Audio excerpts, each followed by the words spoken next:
I never thought I would be standing outside a church on my daughter's wedding day, watching through the stained glass windows while everyone else celebrated inside. But there I was, in my mother of the bride dress, clutching my purse with trembling hands, trying to understand how everything had gone so terribly wrong. My name is Margaret, and I am 53 years old. For 26 years, I raised my daughter Elena alone after her father left us when she was barely 2 years old. I worked double shifts at the hospital as a nurse, sacrificed vacations, sold my grandmother's jewelry, and gave up every dream I had so that Elena could have the life I never did. Growing up, we lived in a small 2-bedroom apartment in the working-class part of town.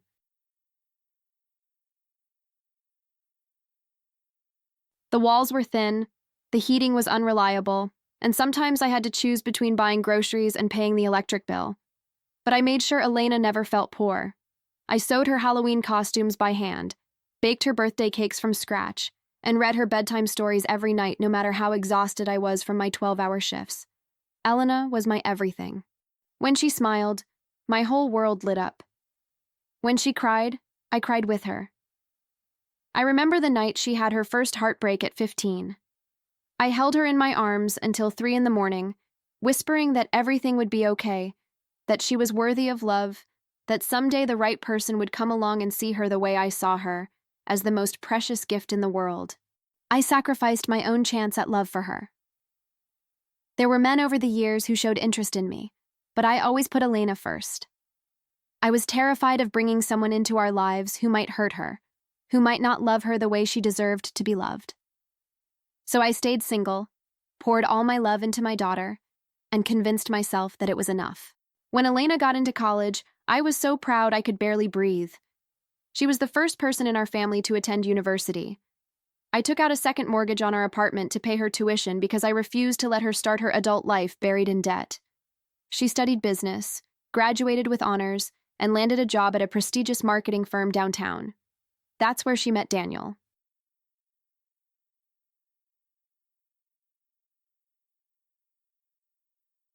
Daniel came from old money. His family owned half the commercial real estate in the city, and his mother, Victoria, was the kind of woman who wore pearls to breakfast and looked at people like me as if we were something stuck to the bottom of her designer shoes.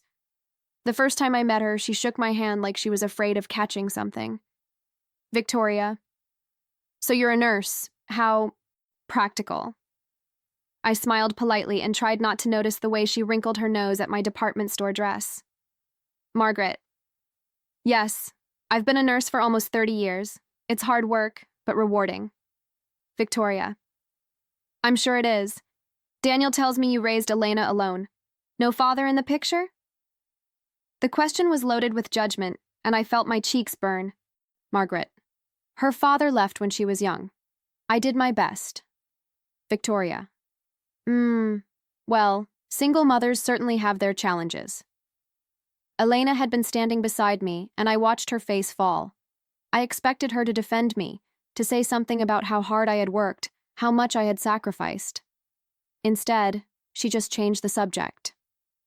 Elena, Mother, Daniel wants to show you the garden. It's quite beautiful this time of year. That was the first crack in my heart.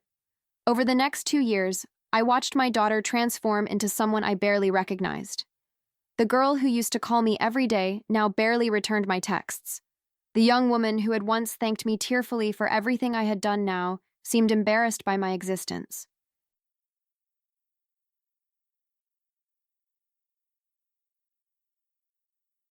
When I visited their expensive condo downtown, Elena would rush me out before Daniel's friends arrived. Elena, Mom, I love you, but you just don't fit in with our crowd. You wouldn't understand what we talk about. Margaret, I could try. I want to be part of your life, Elena. Elena, you are part of my life. Just not this part. I told myself it was normal. Children grow up. They create their own worlds. But deep down, I knew something was wrong. My daughter was slipping away from me, and I was powerless to stop it.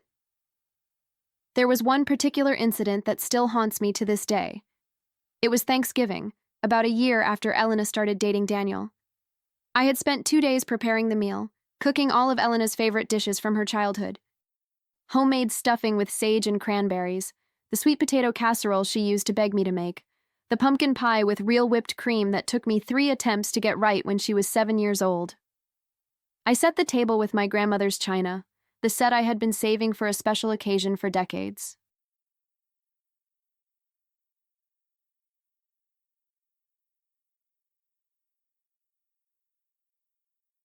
I even bought new candles and arranged some autumn flowers from the farmer's market. Everything was perfect. Everything was ready. Elena called me an hour before she was supposed to arrive. Elena. Mom, I'm so sorry, but something came up. Victoria invited us to their Thanksgiving celebration at the estate. There's going to be senators there and some executives from Daniel's father's company. It's really important for Daniel's career. I looked at the table, at the food cooling on the stove, at the empty chairs that would stay empty. Margaret. Elena, I've been cooking for 2 days. Can't you come by for even a little while? Elena. Mom, I can't. This is a huge opportunity. Victoria specifically asked for us to be there. I can't say no to her. Margaret. But you can say no to me. Elena. Don't be like that. I'll come by this weekend, okay? We can have a late Thanksgiving, just the 2 of us. She never came that weekend. She texted me on Sunday night to say something had come up with Daniel's family and she would make it up to me. She didn't. I ate leftover turkey alone for a week, throwing most of it away because I couldn't stand to look at it anymore. That was the moment I realized I was losing my daughter. Not to another man, but to another family. To another mother who had more to offer than I ever could. Over the following months, I tried everything I could think of to stay connected to Elena. I sent her recipes we used to cook together. I mailed her photos from her childhood, hoping they would remind her of who she was. I invited her to simple things: coffee at our favorite diner, movie nights at my apartment, walks in the park where she used to play. Most of the time, she was too busy. Too many meetings, too many social obligations, too many things that were more important than spending time with her mother. One time, she did come. It was a rainy Sunday afternoon, and she showed up at my door unexpected.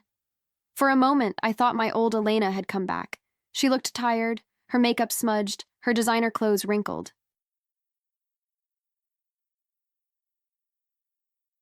Elena. Mom, can I come in? Margaret.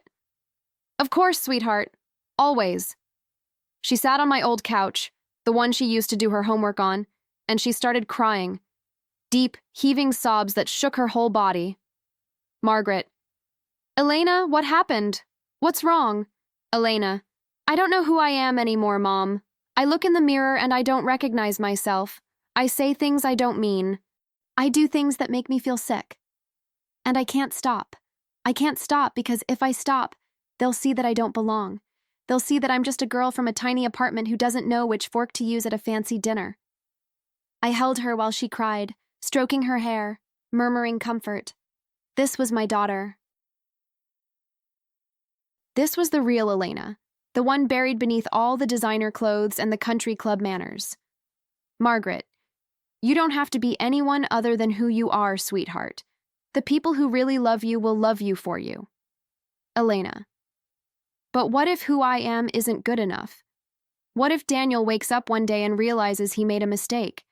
What if his family is right about me? Margaret. Then Daniel doesn't deserve you, and his family can go to hell. She laughed through her tears, a sound that reminded me of the little girl who used to build pillow forts in our living room. Elena. I miss this, Mom. I miss us. Margaret. I'm always here, Elena, whenever you need me. She stayed for dinner that night. I made her favorite, spaghetti with meatballs, the recipe my mother taught me. We ate at my tiny kitchen table and talked about nothing and everything. For a few hours, it felt like old times. But when she left, she kissed my cheek and said something that broke my heart all over again. Elena, this was nice, Mom, but let's keep it between us, okay? Victoria wouldn't understand. And just like that, I became her secret, her shameful past that she visited when no one was looking. When Elena called to tell me about the engagement, I cried tears of joy. My baby was getting married. I immediately started planning, thinking about all the ways I could help.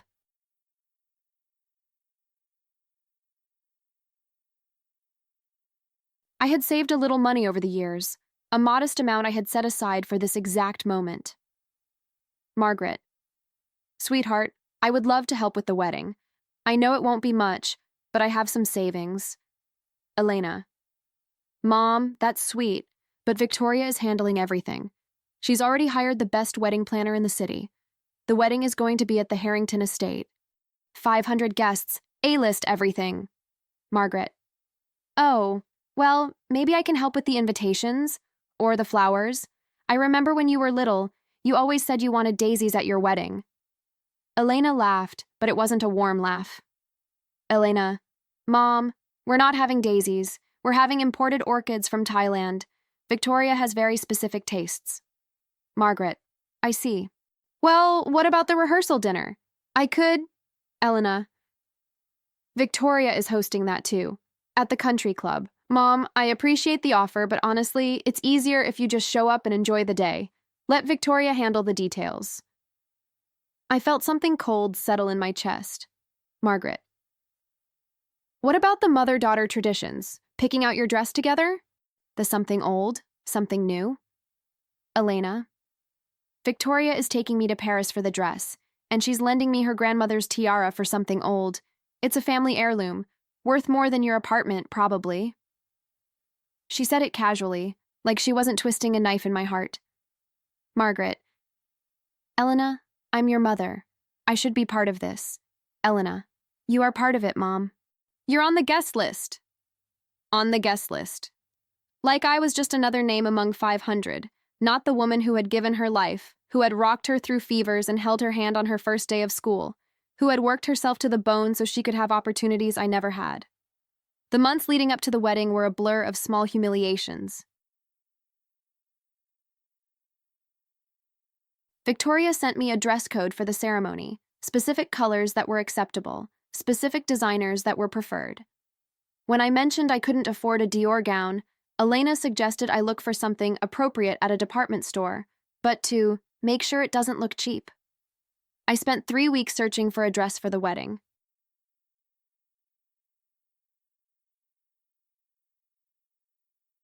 Every department store in the city, every consignment shop, every outlet mall within driving distance. I tried on dozens of dresses, each time looking in the mirror and wondering if this one would be appropriate enough, if this one would pass inspection.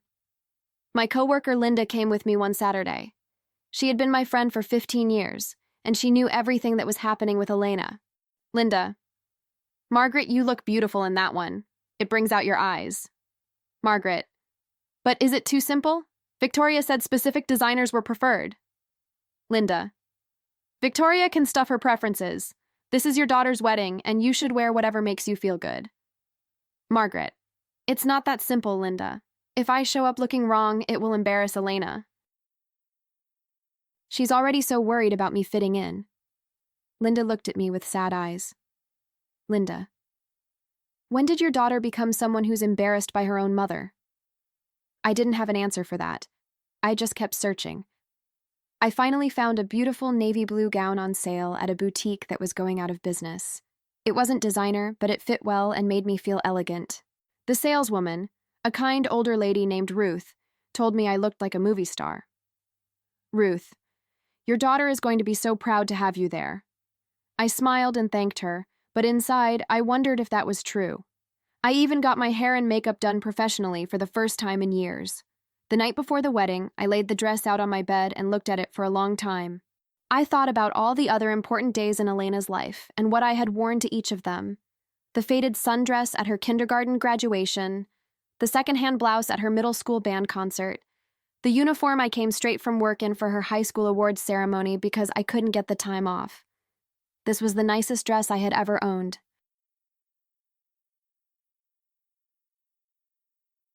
And somehow, I knew it still wouldn't be good enough. I remember the engagement party. Victoria had rented out an entire floor of the most exclusive hotel in the city. Chandeliers dripped crystal light over tables laden with champagne and caviar. Men in tuxedos and women in designer gowns mingled and laughed, their jewelry catching the light like stars. I wore my best dress, the one I had bought for my supervisor's retirement party 3 years earlier. It was a simple black dress, nothing fancy, but it was clean and well-fitted. I thought I looked presentable. I was wrong. Victoria spotted me the moment I walked in. She glided over with 2 of her friends, their eyes sweeping over me like I was something they needed to assess.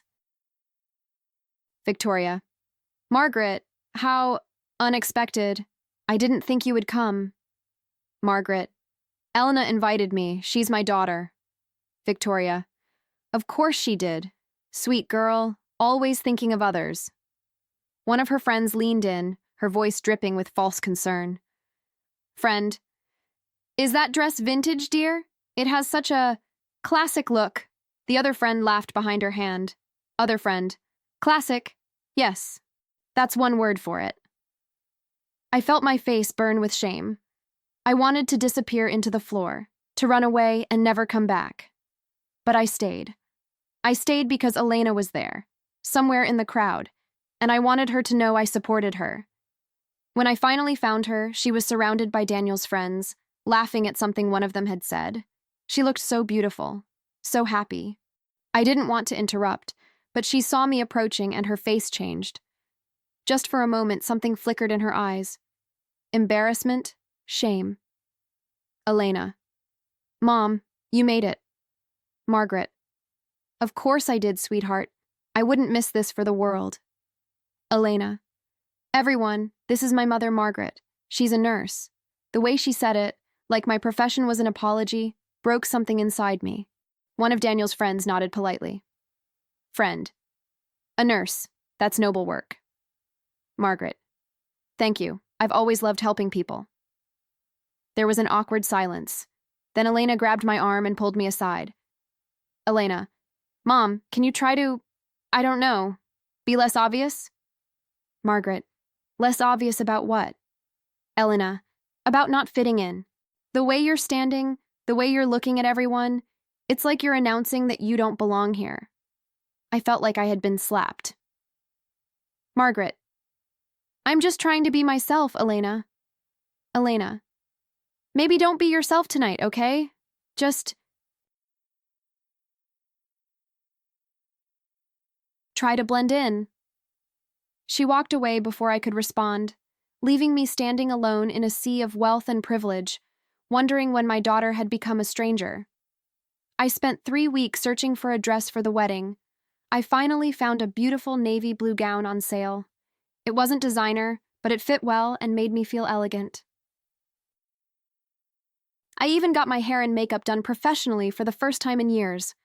My best friend from work, Patricia, came over the night before the wedding to help me get ready. Patricia: Margaret, you look stunning. Elena is going to be so proud to have you there. Margaret: I hope so. Things have been complicated. Patricia: I know, honey, but tomorrow is a new day. Maybe seeing you there, supporting her, will remind her of everything you've been through together. Margaret: That's what I keep telling myself? Patricia: And if it doesn't, you hold your head high anyway. You raised that girl by yourself. You worked yourself to the bone for her.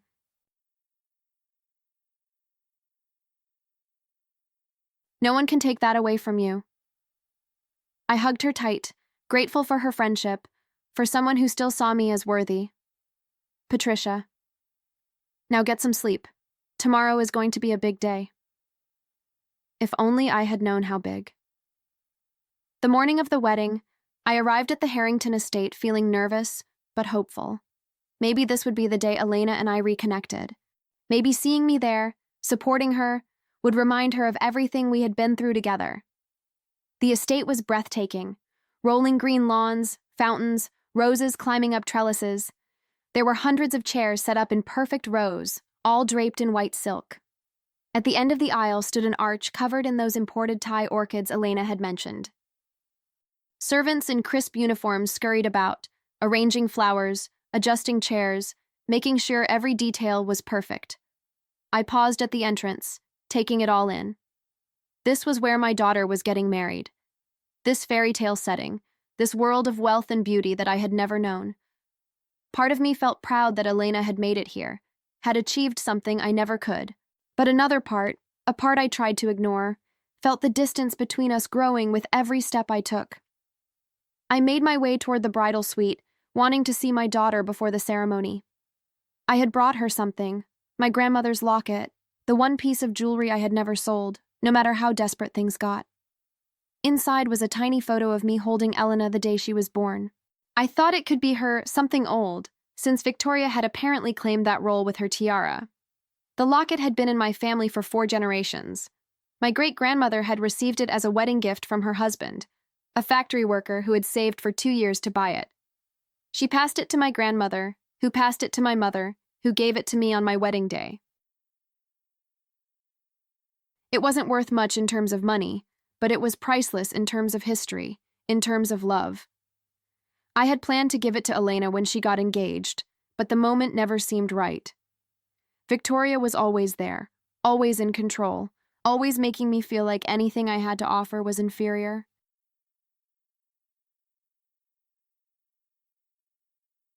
But today, on her wedding day, I was determined to give my daughter this piece of our family history. When I knocked on the door, one of the bridesmaids answered. I recognized her as Elena's college roommate, Brittany. She was wearing a silk robe, her hair half done, a glass of champagne in her hand. Margaret. Hi, I'm here to see Elena. I'm her mother. Brittany looked uncomfortable. Her eyes darted behind her, and I heard voices inside, hushed and urgent. Brittany.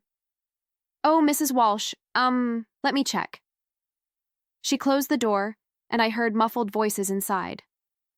I stood there in the hallway, feeling like an intruder, wondering why I needed permission to see my own daughter on her wedding day. A minute later, the door opened again, and Elena appeared. She looked stunning in her wedding gown, a vision in white lace and crystals. The dress must have cost more than my annual salary, a confection of silk and pearls that made her look like she belonged in a fairy tale. But her expression was cold. Her eyes, the same eyes that used to light up when she saw me, looked at me like I was a problem to be solved. Elena. Mom, what are you doing here? Margaret. I came to see you before the ceremony. I brought you something. I held out the locket. Elena looked at it like it was a piece of garbage, her lip curling slightly. Elena. Mom, I told you. Victoria gave me her grandmother's tiara. I don't need anything else. Margaret. This was your great-grandmother's. She wore it on her wedding day, and I wore it on mine before everything fell apart. I thought it might bring you better luck than it brought me. I tried to laugh, but Elena didn't smile. Her face remained frozen, distant. Elena. Mom, I appreciate the sentiment, but I can't wear that. It doesn't go with my dress, and Victoria already has the photos planned out. Everything has to match. Margaret. Elena, please. This is all I have to give you. Elena. And I said no. I felt tears prick my eyes. This locket had survived 2 world wars, the Great Depression, my parents' deaths, my husband's abandonment. It had been the one constant in my life, the one thing that connected me to the women who came before me. And my daughter was rejecting it like it was worthless. Margaret. Can I at least come in? See you in your dress? Take a few pictures together? Elena glanced behind her, then stepped out into the hallway, pulling the door closed. Her voice dropped to a harsh whisper. Elena. Mom, listen.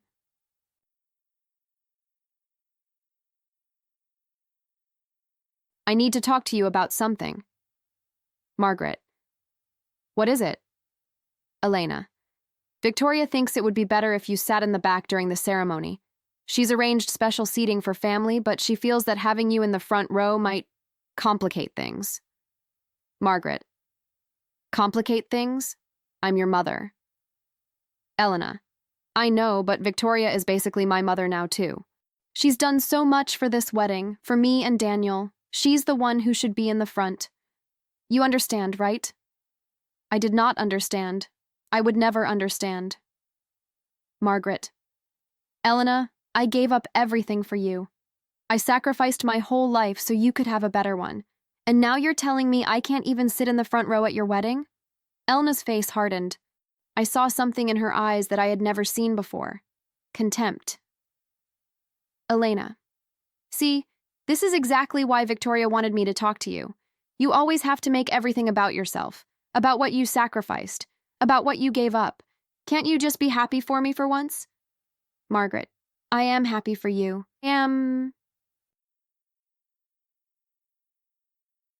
I just want to be part of your happiness. Elena. Then sit in the back, smile, and don't cause a scene. That's how you can be part of it. She turned to go back inside, but I grabbed her arm. I couldn't let her go. Not like this. Not on her wedding day. Margaret. Elena, wait. Please, don't do this. I'm your mother.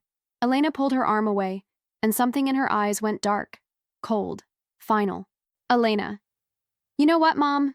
Maybe you should just leave. Margaret. What? Elena. Leave. Go home. I don't want you here anymore.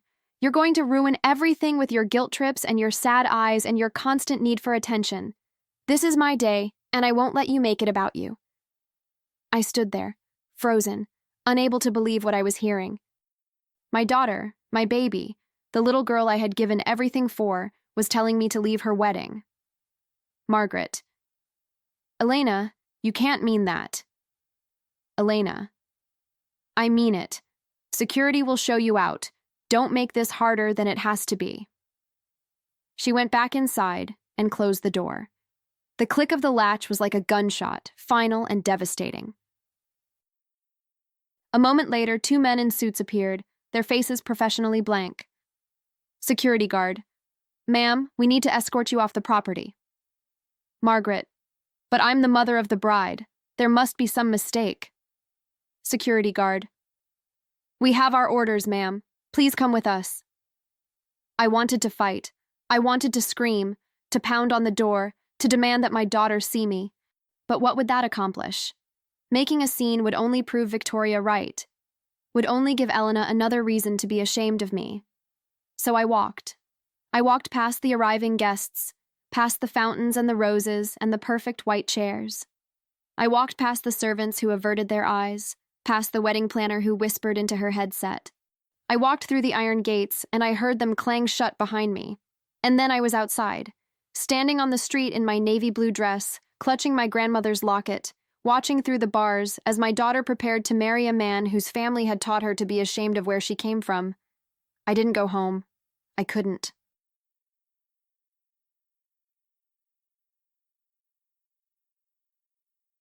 Instead, I walked to a small park across the street and sat on a bench, watching the estate from a distance.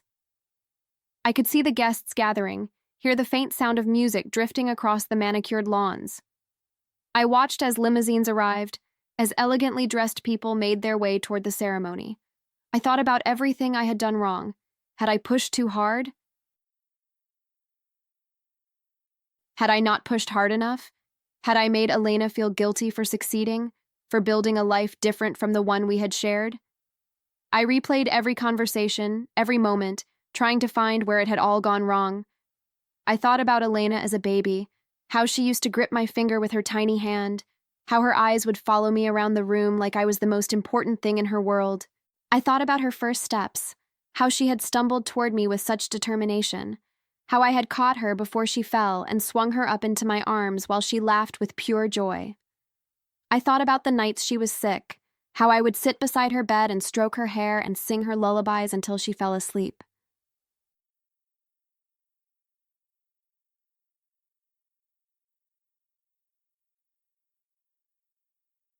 I thought about the school plays and the soccer games and the parent-teacher conferences.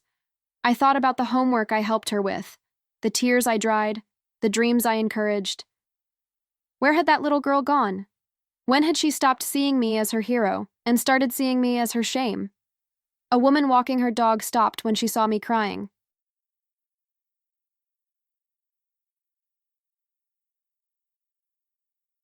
She was older, maybe 70, with kind eyes and silver hair pulled back in a neat bun. Her dog, a small terrier, sniffed at my feet. Woman. Are you all right, dear? Margaret. I'm fine. Thank you. She looked at the estate, then back at me. I could see her putting the pieces together. The fancy dress, the tears, the wedding going on across the street. Woman. Someone you know getting married? Margaret. My daughter. The woman's face filled with confusion. Woman. And you're sitting out here? Margaret. It's complicated. She sat down beside me, her small dog curling up at her feet. There was something about her presence that felt comforting, like finding shelter in an unexpected place. Woman. Complicated how? If you don't mind me asking? I don't know why, but I told her everything. Maybe because she was a stranger. Maybe because I needed someone to hear me. Maybe because the weight of it all had become too heavy to carry alone. I told her about raising Elena by myself, about the sacrifices I had made, about watching my daughter transform into someone who was ashamed of me. I told her about Victoria and the seating and the security guards. She listened without interrupting, nodding occasionally, her kind face soft with sympathy. When I finished, she was quiet for a long moment. Woman. You know, I had a daughter once. She passed away 5 years ago. Cancer. She was 32. Margaret. I'm so sorry. Woman. Don't be. She lived a beautiful life. But I'll tell you something I learned from losing her. We can't control our children. We can raise them, love them, sacrifice for them. But in the end, they make their own choices. Sometimes those choices hurt us. Sometimes they break us. But that doesn't mean we stop loving them. Margaret. I don't know if I can forgive her for this. Woman. Maybe not today, maybe not tomorrow. But eventually, you might find that holding on to anger hurts you more than it hurts her. Your daughter is making a mistake. She'll realize it someday. And when she does, she's going to need her mother. She patted my hand and stood up. Her dog stretched and yawned, ready to continue their walk. Woman. Don't give up on her, even when it feels impossible. That's what mothers do. I watched her walk away, her words echoing in my mind. I didn't know if she was right. I didn't know if Elena would ever come back to me. But I knew I couldn't sit there forever. The ceremony was about to begin, and despite everything, part of me needed to see it. Part of me needed to witness my daughter's wedding, even from a distance. I walked back to the estate and found a spot where I could see through the iron fence. The guests were all seated now. The music had changed to something classical and elegant. I saw Victoria in the front row, resplendent in a silver gown, her chin held high like she was the queen of everything she surveyed. Daniel stood at the altar, looking nervous but handsome in his tuxedo. The minister waited patiently, his Bible open in his hands. And then the bridal march began, and my daughter appeared. She was breathtaking. Even from a distance, even through my tears, I could see how beautiful she looked. My baby girl, all grown up, walking down the aisle toward the rest of her life.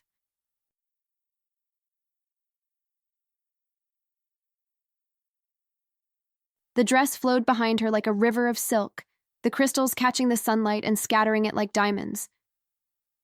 Victoria's tiara sat on her head, sparkling and perfect. I pressed my face against the fence, my fingers curling around the iron bars, wishing I could be there beside her, wishing I could hold her hand one more time, tell her how proud I was, how much I loved her. But the bars were cold against my skin, a barrier I couldn't cross. The ceremony proceeded, and I strained to hear the words. The minister spoke about love and commitment, about two families becoming one. I thought about how ironic that was, considering they had made sure to exclude me from that union. Two families becoming one, but not mine, never mine. And then something unexpected happened. The minister asked if anyone had any objections, and Daniel raised his hand. Daniel. Actually, I do. A murmur went through the crowd like a wave. Elena's face went pale beneath her makeup. Elena. Daniel, what are you doing? Daniel. I need to say something before we go any further. Daniel stepped away from the altar and faced the guests. His voice was clear and strong, carrying across the lawn to where I stood outside the gates. I held my breath, not knowing what to expect. Daniel, many of you know that Elena's mother was asked not to attend this wedding. What you might not know is that she was actually escorted off the property this morning by security.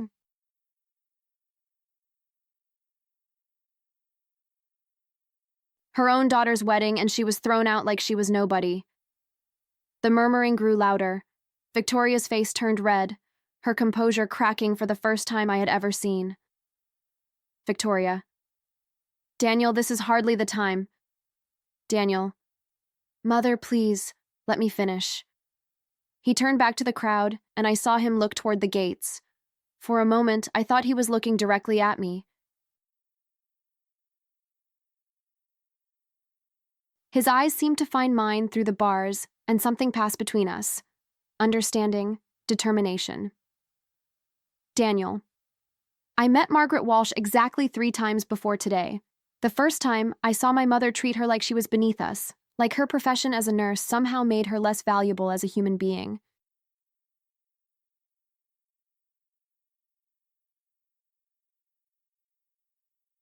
The second time, I watched Elena pretend to be embarrassed by her own mother's presence, rushing her out of our home before our friends arrived.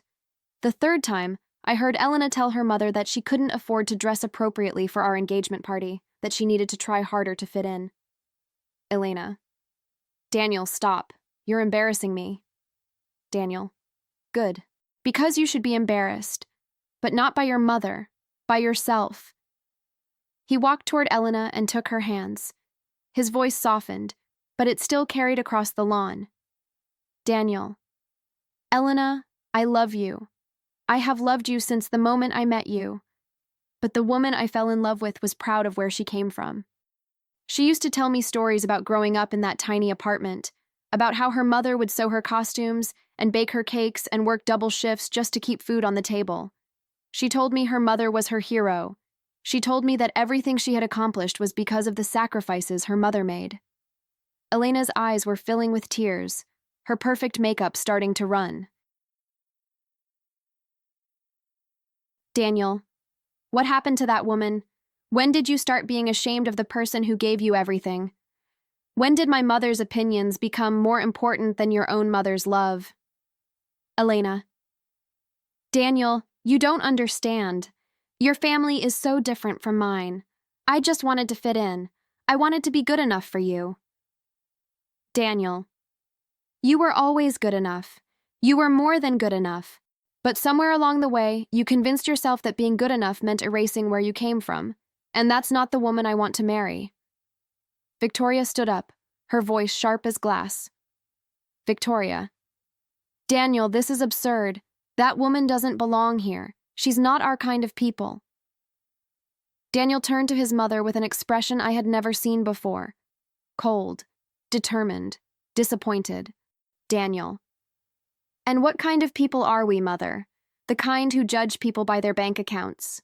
The kind who make a woman feel worthless because she worked her whole life instead of inheriting her wealth. The kind who throw a mother out of her daughter's wedding because she doesn't fit the aesthetic?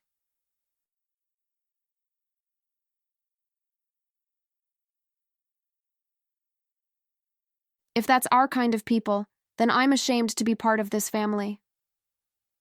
The crowd was completely silent now. 500 people holding their breath, witnessing something none of them had expected. I could feel my heart pounding against my ribs, could feel the tears streaming down my face. Daniel. Margaret Walsh raised an incredible daughter on her own. She worked as a nurse for 30 years, saving lives while barely making enough to survive. She sacrificed everything, including her own happiness, including her own chance at love, to give Elena opportunities she never had. She went without so Elena could have. She worked herself to exhaustion so Elena could rest. And how does Elena repay her? By throwing her out of her own daughter's wedding. He looked at Elena, and his voice cracked with emotion. Daniel. I can't marry you today, Elena. Not like this. Not with your mother standing outside those gates while we pretend she doesn't exist. If you want to be my wife, you need to make this right.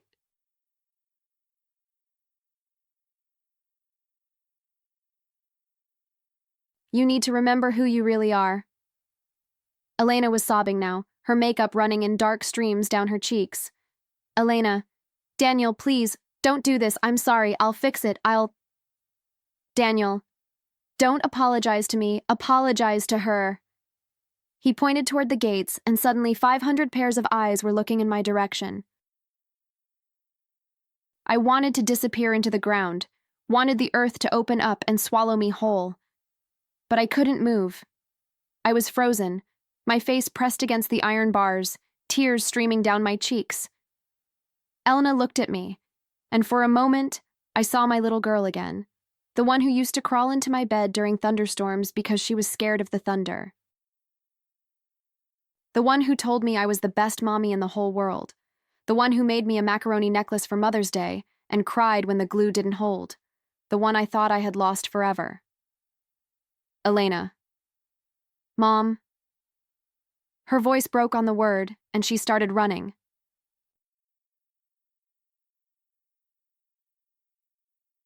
She gathered up her dress in her hands, and she ran down the aisle, past the shocked guests, past her bridesmaids, across the perfect lawn. She threw open the gates so hard they crashed against their hinges, and she crashed into my arms so hard we both nearly fell. She was crying so hard she could barely breathe, her whole body shaking against mine. Elena. Mom, I'm so sorry. I'm so sorry. I don't know what happened to me. I don't know who I became.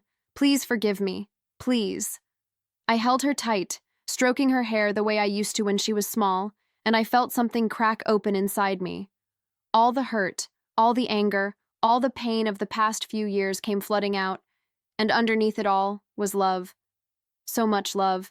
The same love I had felt the moment I first held her in my arms. Margaret. I forgive you, sweetheart. I'll always forgive you. I'm your mother. Elena. I love you, Mom. I love you so much. I'm so sorry I forgot that. We stood there for a long time, holding each other, crying together.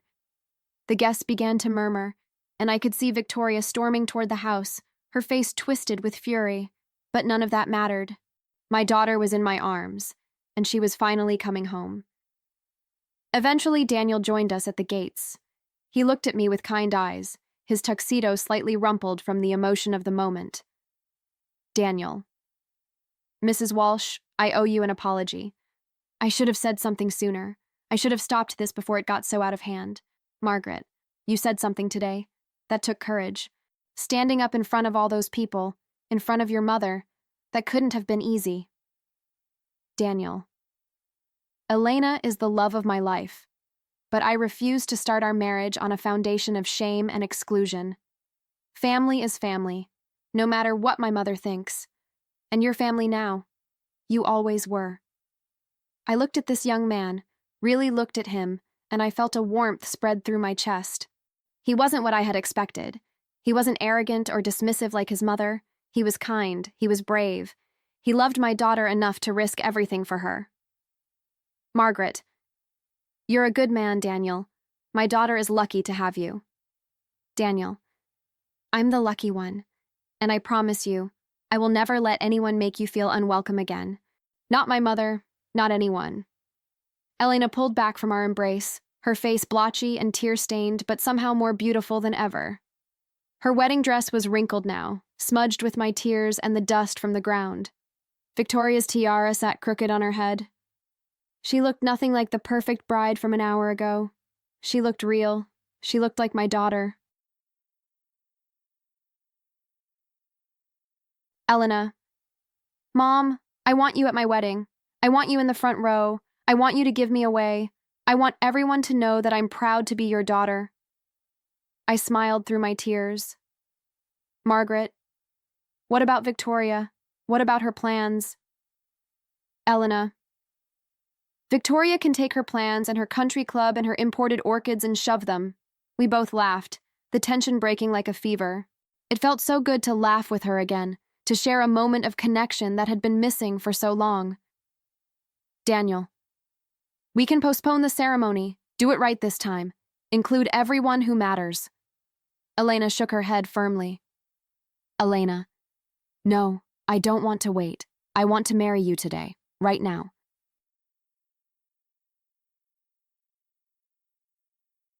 with my mother by my side. She turned to face the crowd, who had gathered near the gates to watch the drama unfold. 500 people in their finest clothes, champagne forgotten, phones recording, witnessing something they would talk about for years. Elena, I'm sorry for the interruption, everyone. There's been a change of plans. My mother will be joining us for the ceremony. She'll be sitting in the front row, exactly where she belongs. Anyone who has a problem with that can leave. No one left. Even Victoria, who had returned with a face like thunder, stayed in her seat, though she looked like she was sucking on a lemon. I walked back down the aisle with my daughter, my arm linked through hers. The guests applauded, and I felt a warmth I hadn't expected. These people, these strangers, were celebrating not just a wedding, but a reconciliation, a family coming back together. As we walked, I noticed faces in the crowd that surprised me.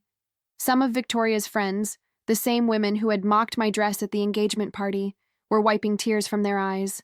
A man in the third row, whom I later learned was a senator, gave me a nod of respect. Even the wedding planner, who had looked at me with such disdain earlier, smiled warmly as we passed. Elena squeezed my arm and whispered, "Elena, look at them, Mom. They're all on your side now." Margaret, "They're on our side, sweetheart. They're on the side of family." When we reached the altar, Elena turned to me. She took both my hands in hers, and I saw the little girl I had raised looking back at me. The crystals on her dress caught the sunlight and scattered it like diamonds, but all I could see was my daughter, my baby, the reason for everything I had ever done. Elena, Mom, I want you to know something. Everything I am, everything I've achieved, is because of you. You taught me to work hard, to never give up, to believe in myself. I forgot that for a while. I got lost in trying to be someone I'm not. But I remember now. I remember who raised me. And I'm so proud to call you my mother. I couldn't speak. The tears were coming too fast. I just nodded and squeezed her hand. Elena reached up and took off Victoria's tiara. She handed it to one of her bridesmaids, a girl named Jessica, who looked confused but accepted it anyway. Elena, I don't want to wear this. Mom, do you still have the locket? I reached into my purse and pulled out my grandmother's locket, the one she had rejected just hours ago. The gold was worn from generations of fingers touching it, the chain slightly tarnished with age. But it was beautiful. It was ours. Elena took it from me with trembling hands. Elena, this is my something old. This is what I want to wear. This is who I am. I clasped the locket around her neck, my hands shaking. It looked small against the elaborate dress, simple against the crystals and pearls. But it looked right. It looked like Elena. It looked like the daughter I had raised, the woman I knew she could be. Daniel watched us with tears in his own eyes. When Elena turned to face him, he reached out and touched the locket gently. Daniel, it's perfect. You're perfect. Daniel took his place at the altar and Elena handed me her bouquet.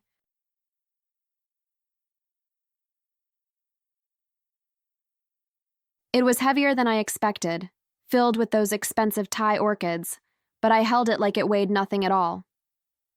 Elena, hold this for me, Mom, and don't let go. The minister cleared his throat and began again, and this time, the ceremony felt different. It felt real.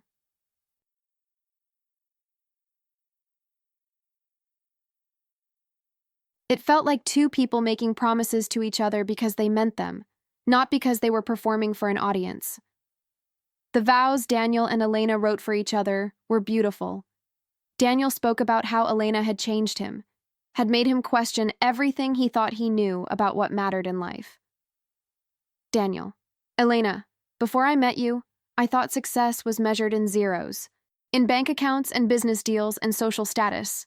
But you taught me that real success is measured in love, in family, in standing up for what's right, even when it cost you everything. I promise to spend the rest of my life trying to be worthy of the lesson you've taught me. Elena's vows were even more moving.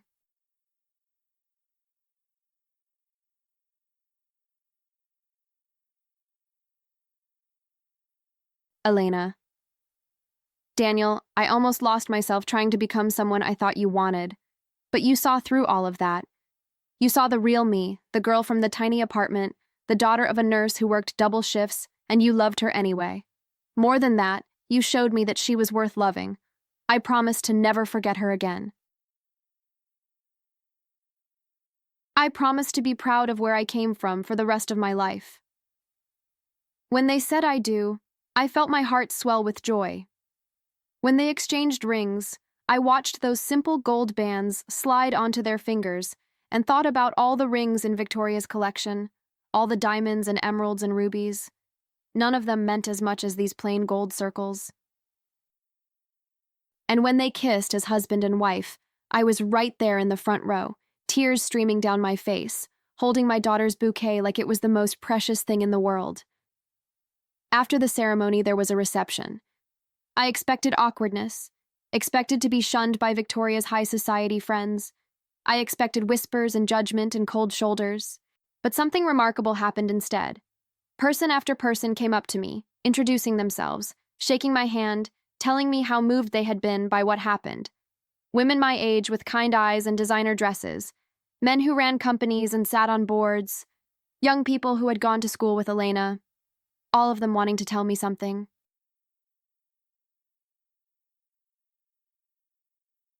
One woman, about my age, pulled me aside near the bar. She had silver hair and warm eyes and a smile that seemed genuine. Carolyn. I'm Carolyn. My daughter married into old money, too. I know exactly what you've been through. These families think their wealth makes them better than everyone else. It doesn't. Character makes you better, and your daughter has character. Because of you. Another guest, a young man who turned out to be Daniel's college roommate, approached me with 2 glasses of champagne. Marcus. Mrs. Walsh, I just want you to know, what Daniel did today took guts. He's been wanting to say something to his mother for years. You raised an amazing daughter. She inspired him to finally stand up. I didn't know what to say to any of them. I just thanked them and tried to process everything that had happened. The day had started with me being thrown out like garbage and was ending with me being welcomed like a hero. Victoria avoided me for most of the evening, but near the end of the reception she approached me. Her face was tight, controlled, but there was something else in her eyes, something that almost looked like respect. Almost. Victoria. It seems I underestimated you, Margaret. Margaret. I'm not sure what you mean. Victoria. I thought you were a liability, an embarrassment to be managed. But my son just threw his entire future into chaos for your daughter, and he did it because he believes in her, because she's the woman you raised her to be. Margaret. Elena raised herself. I just tried to give her what she needed. Victoria. No. You gave her something I never gave Daniel. You gave her roots, an identity that doesn't depend on money or status. Do you know how rare that is in our world? I looked at this woman, this cold, judgmental woman who had made me feel small for years, and I saw something I hadn't expected: loneliness. Victoria had money, power, influence. But she had never known the kind of love Elena and I shared, the love that grows from sacrifice and struggle. Margaret. It's never too late to change, Victoria, to be the kind of mother Daniel deserves. Victoria's eyes glistened, just for a moment, before she composed herself. Victoria. Perhaps you're right. Perhaps I have some things to learn. She walked away, but she paused after a few steps and turned back. Victoria. Margaret, the locket your daughter is wearing, it's beautiful. Margaret. It was my grandmother's. Victoria. I know. Elena told me once, years ago, about the women in your family who wore it. She was so proud of that history. I didn't understand then why she would be proud of something so modest, but I think I'm beginning to understand now. She walked away for real this time, and I never expected to hear from her again. But months later, she would call me. She would ask for advice about how to reconnect with Daniel, how to be less controlling, how to let her children live their own lives. We would never become friends, exactly, but we would develop an understanding, a mutual respect. The reception ended late, and I found myself sitting alone at a table, watching Elena and Daniel dance. They were so happy, so in love, so full of hope for the future. I thought about the woman in the park, the one who had lost her daughter. I thought about how precious every moment was. Elena noticed me watching and whispered something to Daniel. He nodded, and she walked over to my table. Elena. Mom, come dance with me. Margaret. Oh, sweetheart, I can't. I haven't danced in years. Elena. I don't care. Come on. She pulled me onto the dance floor, and suddenly I was dancing with my daughter at her wedding. The song was slow and beautiful, something I didn't recognize, and Elena rested her head on my shoulder the way she used to when she was small. Elena. I almost lost you, Mom. I almost threw away the most important relationship in my life because I was trying to impress people who don't even matter. Margaret. You found your way back. That's what matters. Elena. I don't want to ever forget again. I don't want to ever be that person again. Margaret. You won't be. We won't let you. She laughed, and I felt the vibration of it against my chest. Elena. I want you to come visit us all the time. I want you to be part of our lives. When we have kids, I want you to be there. I want them to know their grandmother. Margaret. I would love that more than anything. Elena. And I want to come home sometimes, to that little apartment. I want to remember where I came from, what made me who I am. Margaret. It's not much, but it will always be home. Elena. It's everything, Mom. It's everything. The song ended, and Daniel appeared beside us, his hand extended. Daniel. Mind if I cut in? I'd like to dance with my mother-in-law. I laughed and took his hand, and suddenly I was dancing with my son-in-law at my daughter's wedding. The world felt different than it had that morning. Brighter, more hopeful, full of possibility. Daniel. I meant what I said earlier, Mrs. Walsh. You raised an incredible woman. I'm going to spend the rest of my life trying to be worthy of her. Margaret. Call me Margaret, and I think you're already worthy. What you did today, standing up in front of everyone, risking everything, that took real courage. Daniel. It was the right thing to do. My mother raised me to value appearances above everything else. But your daughter taught me that there are things more important than appearances, like integrity, like love, like family.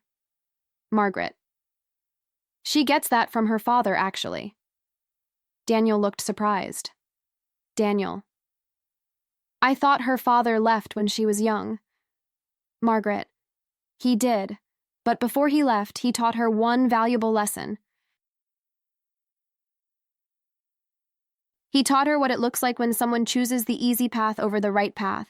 She spent her whole life trying to be the opposite of him. Sometimes she forgets, but she always finds her way back. Daniel nodded slowly. Daniel. I'm glad she found her way back today. Margaret. Me too. The night wound down, and eventually it was time for Elena and Daniel to leave for their honeymoon. We stood outside the estate surrounded by guests with sparklers, waiting to see them off. Elena emerged in a simple white dress, her wedding gown carefully packed for preservation. My grandmother's locket still hung around her neck, and I felt a swell of pride seeing it there. She found me in the crowd and threw her arms around me. Elena. Thank you, Mom, for everything, for my whole life, for not giving up on me even when I gave up on us. Margaret. I could never give up on you, sweetheart. You're my daughter. You're my whole heart. Elena. I know. I finally know. She kissed my cheek and climbed into the waiting car. Daniel waved from the driver's seat, and then they were gone, off to start their new life together. I stood there for a long time after everyone else had left, looking at the empty estate, thinking about everything that had happened. The sparklers had burned out, the guests had gone home, the servants were cleaning up the remnants of the celebration. A security guard eventually approached me, and I braced myself to be escorted away again. Instead, he smiled.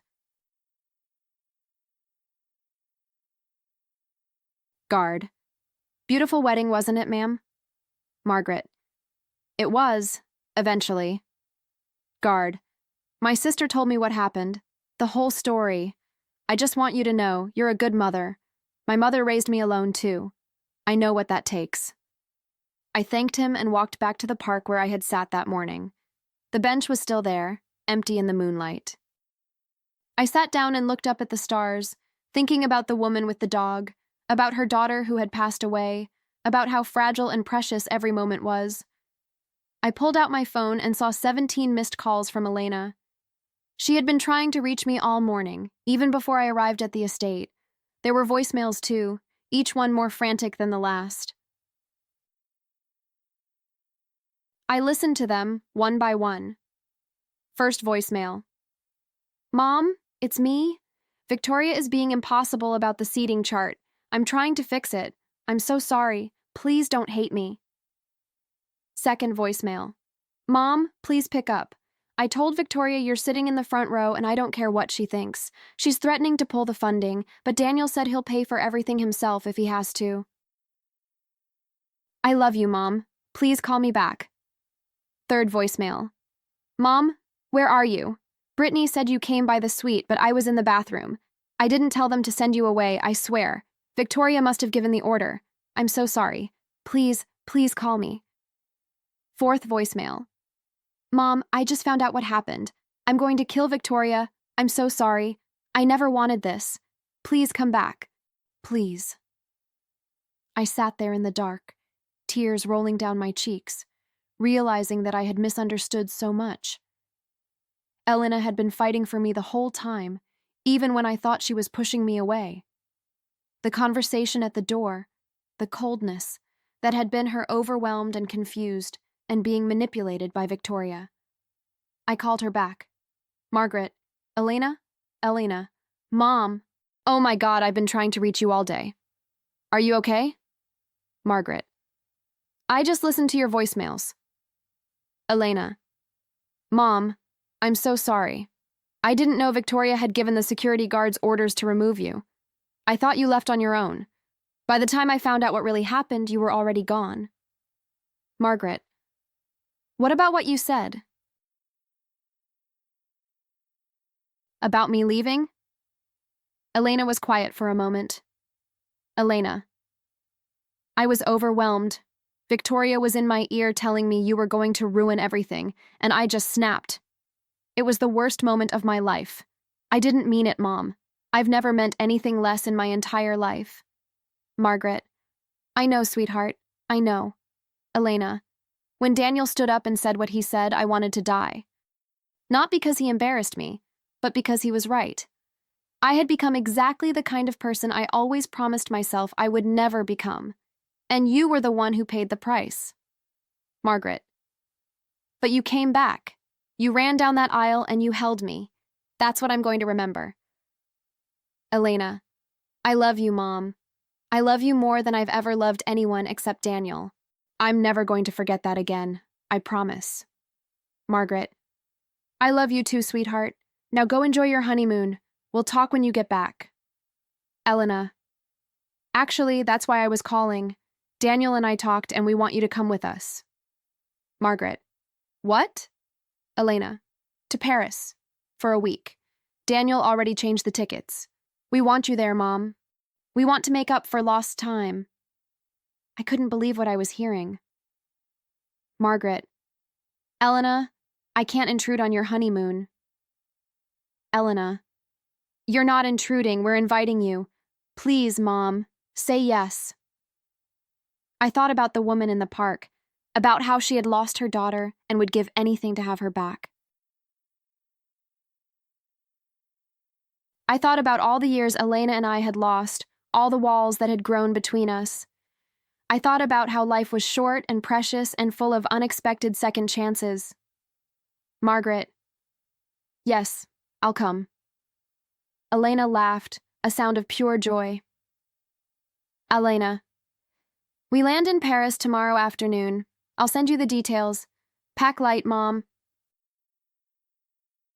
We're going to do some serious shopping. Margaret. I can't afford Paris boutiques, sweetheart. Elena. I know. That's why I'm paying. Consider it 26 years of birthday presents I should have gotten you but never did. I tried to protest, but she wouldn't hear of it. When we finally hung up, I sat on that bench feeling lighter than I had in years. The next morning, I flew to Paris. First class because Elena insisted. I had never been on an airplane before, and I spent the entire flight staring out the window like a child, marveling at the clouds. The flight attendant brought me champagne and warm towels, and a meal that was better than anything I had ever eaten in my life. I kept thinking I would wake up, that this was all a dream. When I landed, I was nervous. The airport was enormous and confusing, full of signs in French that I couldn't read. But then I saw Elena and Daniel waiting for me at the arrivals gate, holding a sign that said, Grandma Maggie, with a heart drawn next to it. I burst into tears right there in the middle of Charles de Gaulle Airport. Elena and Daniel met me with open arms, and we spent the next week exploring the city together. It was the vacation I had never been able to give Elena when she was growing up. The trip I had always dreamed of taking. We walked along the Seine at sunset, watching the boats drift by, the water catching the golden light of the evening sky. We ate croissants at sidewalk cafes, the butter melting on our fingers, the coffee strong and rich. We visited the Louvre and stood before the Mona Lisa, Elena holding my hand like she used to when she was small. Elena. I always wanted to bring you here, Mom. I used to daydream about it when I was in college, taking you to Paris, showing you the world. Margaret. Why didn't you ever tell me? Elena. I was embarrassed. Embarrassed that I wanted something so extravagant when you worked so hard just to pay for my textbooks. I thought wanting more meant I was ungrateful for everything you gave me. Margaret. Oh, sweetheart. Wanting more doesn't make you ungrateful. It makes you human. We climbed the Eiffel Tower and looked out over the City of Lights, and I felt like I could see the whole world from up there. Elena took a photo of me with the city spread out behind me, and she said she was going to frame it and put it in her office.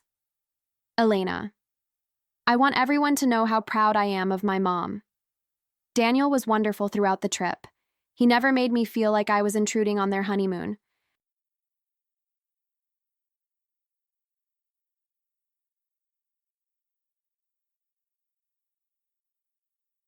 Instead, he treated me like a treasured guest, always making sure I was comfortable, always asking about my interests and opinions. Daniel. Margaret, what do you want to see next? The Musée d'Orsay? The Notre Dame? Name anything. Margaret. I don't know. This is all so overwhelming. I never imagined I would be here. Daniel. Well, you're here now. And you deserve every moment of it. Elena held my hand the whole time, pointing out things she thought I would like, taking photos of us together at every landmark. She bought me a scarf from a little boutique in the Latin Quarter, a beautiful silk thing with flowers on it that cost more than my monthly grocery budget. I tried to refuse it, but she insisted. Elena. Mom, let me do this. Let me take care of you for once. You spent your whole life taking care of me. Let me return the favor. There was one afternoon that I will remember for the rest of my life. We were walking through the Tuileries garden, and Elena suddenly stopped. Elena. Mom, do you remember the park near our apartment? The one with the rusty swing set? Margaret. Of course. You used to beg me to push you on the swings every weekend. Elena. I loved that park. It was the only place where we could just be together, without worrying about bills or work or anything else. Just you and me and the squeaky swings. Margaret. I remember. Those were some of my happiest memories. Elena. Mine too. And I realized something, standing here in this beautiful garden in Paris. It's not about the place. It's not about whether the swings are rusty or the garden is perfect. It's about who you're with. I would take that rusty park with you over any fancy garden in the world. I held my daughter close, breathing in her perfume, feeling her heart beat against mine. This was what I had wanted all along. Not the fancy trip or the designer clothes, just my daughter, just Elena. One evening, we had dinner at a small restaurant in Montmartre. The sun was setting, casting golden light across the old buildings, and I felt a peace I hadn't known in years. Elena. Mom, I need to tell you something. Margaret. What is it? Elena. I'm pregnant. I stared at her, unable to process the words. Margaret. You're… What? Elena. We just found out last week. I was going to tell you at the wedding, but then everything happened, and I wanted to wait until the right moment. Margaret. You're going to have a baby. Elena. I'm going to have a baby. And I want you to be there, Mom, for everything.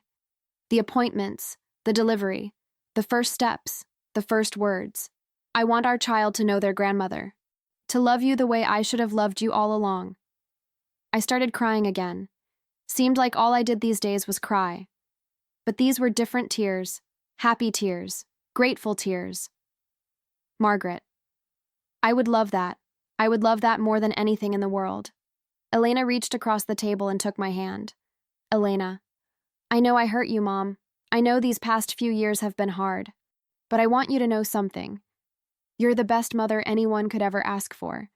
Everything I am is because of you. And when I become a mother, I'm going to try to be half as good as you were. Margaret. You'll be better. I know you will. Elena. I don't know about that, but I know I'll try. For you, for this baby, for our family. Daniel raised his glass. Daniel, to family. The one we're born into, and the one we choose. We clinked glasses, and I looked at my daughter, my son-in-law, the city of lights spread out before us. I thought about everything it had taken to get here, the struggles, the sacrifices, the heartbreak, the reconciliation, and I realized that every moment of it had been worth it.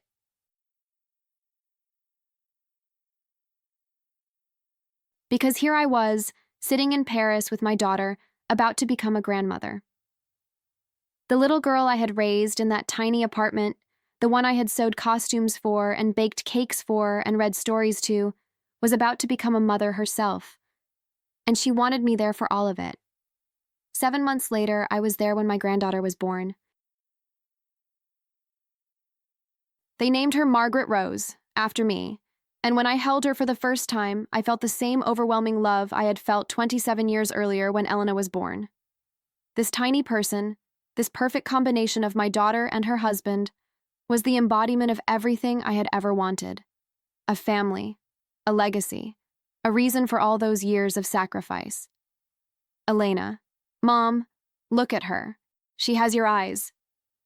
I looked at the tiny baby in my arms, at her perfect little face, and I saw generations of women looking back at me.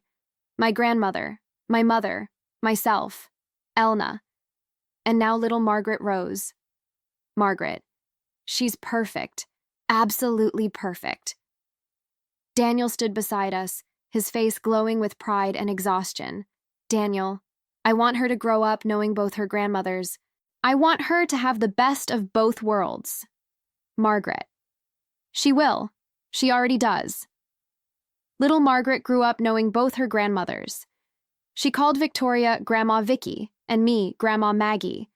She spent summers at the country club learning to swim in the heated pool and weekends at my little apartment, learning to sew at my old Singer machine.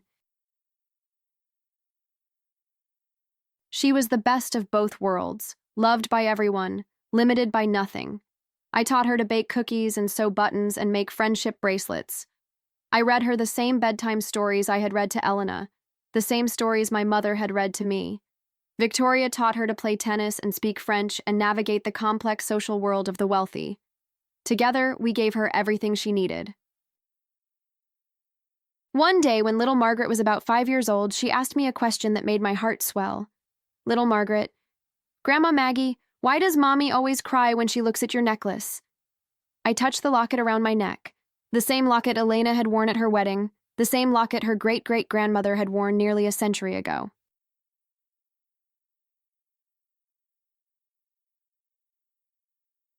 Margaret, because this necklace tells the story of our family, sweetheart. It tells the story of women who worked hard and loved fiercely and never gave up, no matter how difficult things got. Little Margaret, can I wear it someday? Margaret, someday, when you're all grown up and getting married.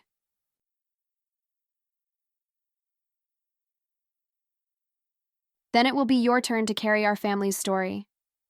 She hugged me tight, her little arms squeezing my neck, and I felt like the richest woman in the world.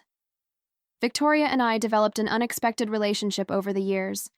It was never warm exactly, but it was respectful.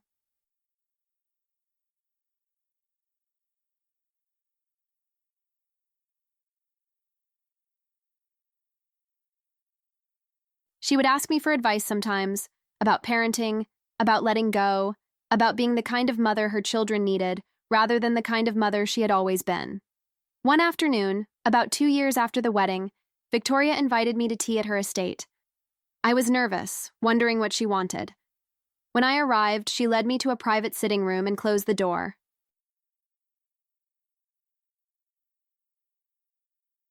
Victoria. Margaret, I owe you an apology. A real one. Margaret.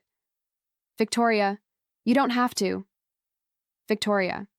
Yes, I do. I spent years looking down on you, thinking I was better because I had more money, more status, more power. But I see now that I was wrong. You have something I never had. You have the love of your child. Real, unconditional love. Margaret. Daniel loves you, Victoria. Victoria. Daniel tolerates me. He respects me. But he doesn't love me the way Elena loves you. And that's my fault. I spent so much time trying to shape him into the perfect heir that I forgot to be his mother. She started to cry, and I did something I never would have expected. I took her hand. Margaret, it's not too late. It's never too late. Victoria. Will you teach me? Will you teach me how to be the kind of mother that children run to instead of run from? So I did. I taught Victoria the same things I had taught Elena. To listen more than she spoke, to accept more than she judged, to love without conditions or expectations. She wasn't a natural at it, but she tried. And slowly, over the years, I watched her relationship with Daniel improve. Elena kept her promise. She visited me regularly, called me every day, included me in every important moment. When she had her second child, a boy named Thomas after Daniel's grandfather, I was there in the delivery room, holding her hand, telling her to breathe. When she got promoted to VP of her company, I was in the front row at the ceremony, applauding louder than anyone. When she and Daniel renewed their vows on their 10th anniversary, I walked her down the aisle. There were small moments, too. Sunday dinners at my little apartment, where Elena would kick off her designer shoes and help me cook, just like when she was young.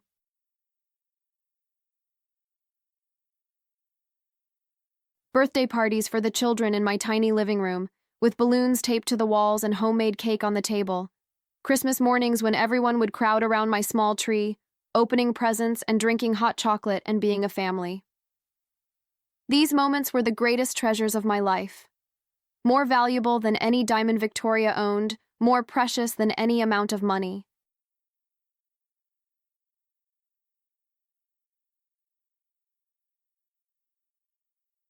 And every year on the anniversary of that chaotic wedding day, Elena and I meet at a small cafe near the Harrington estate. We order coffee and pastries, and we talk about how far we've come. We cry sometimes, laugh more often, remember the pain and the healing and everything in between. The cafe is called the Rose Garden, and the owner, a sweet Italian woman named Maria, knows us by name now. She always saves our favorite table by the window, the one with the view of the estate gates. Maria. Ah, my favorite mother and daughter, the anniversary ladies, the same order? Elena. The same, Maria, thank you. We always ordered the same thing, 2 cappuccinos and a slice of tiramisu to share. It's become our tradition, our ritual, our way of honoring the day that everything changed. Last year, Elena said something I'll never forget. We were sitting at our usual table, the sunlight streaming through the window, the coffee warming our hands. Elena. Mom, do you remember what Daniel said at the wedding? About me forgetting who I am? Margaret. I remember. Elena. He was right. I had forgotten. I was so busy trying to become someone Victoria would approve of, I lost sight of who I really was. But you never forgot, Mom. You always saw me. The real me, even when I couldn't see myself. Margaret. That's what mothers do. Elena. I know that now. And I hope I'm doing the same for Margaret and Thomas. I hope they always know that I see them, no matter what choices they make or who they become. Margaret, they know, sweetheart. Trust me, they know. We finished our coffee and walked to the estate gates, the same gates I had stood behind all those years ago. The security guards waved us through now. They knew us. We walked the same path I had been escorted down, past the fountains and the roses, to the spot where Elena had run into my arms. Elena. This is where I found my way back. Margaret. This is where we found each other. Elena. I love you, Mom. Margaret. I love you too, baby.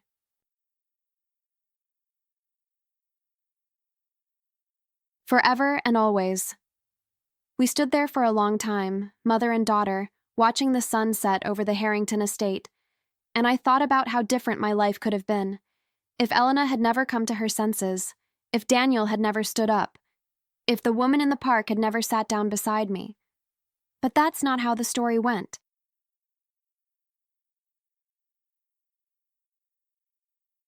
The story went like this. A mother raised a daughter alone, sacrificed everything, lost her for a while, and got her back. The story went like this. A family was broken and then rebuilt, stronger than before. The story went like this. Love won. It always does in the end. Love always wins. Some people might say that Elena's behavior was unforgivable, that she chose wealth and status over her own mother, that she let Victoria push me out of her life.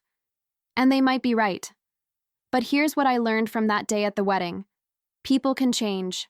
Hearts can heal. Bridges that seem burned can be rebuilt, one plank at a time. Elena made mistakes, big ones.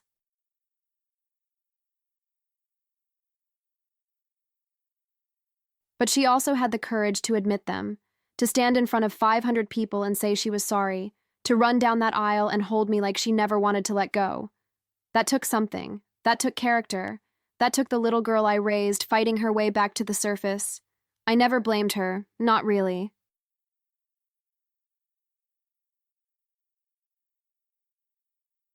I understood the pressure she was under, the insecurity that came from growing up poor, the desperate need to fit in with a world that looked down on people like us. I had felt those things myself, years ago, before I learned that the only approval that matters is your own. And that's not just a hope. That's my experience. That's my truth.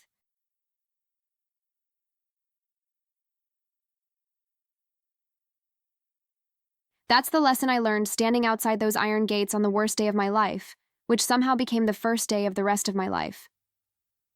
I am Margaret Walsh. I am a nurse, a mother, a grandmother, a survivor. I have known struggle and sacrifice and heartbreak.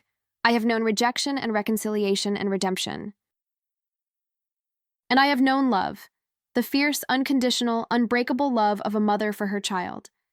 That love carried me through everything. That love brought Elena back to me.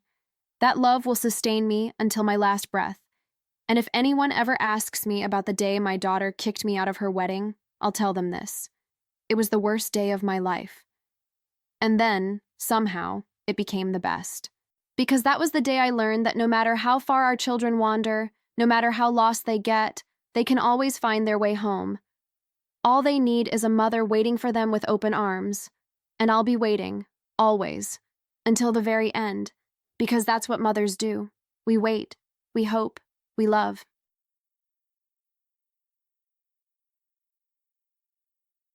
Even when our hearts are broken, even when our children turn away from us, even when the world tells us to give up, we keep waiting, we keep hoping, we keep loving. And sometimes, if we're very lucky, our children find their way back to us. They remember who raised them, who loved them first, who would do anything for them. They come running back with tears in their eyes and apologies on their lips, and we open our arms and take them in, because that's what we've always done. That's what we'll always do. I am Margaret Walsh. I am a single mother who worked double shifts and sold her jewelry and gave up her dreams. I am a nurse who saved lives while barely making enough to survive. I am a grandmother who teaches her grandchildren to sew and bake and love unconditionally. And I am proof that love wins, always, no matter how long it takes.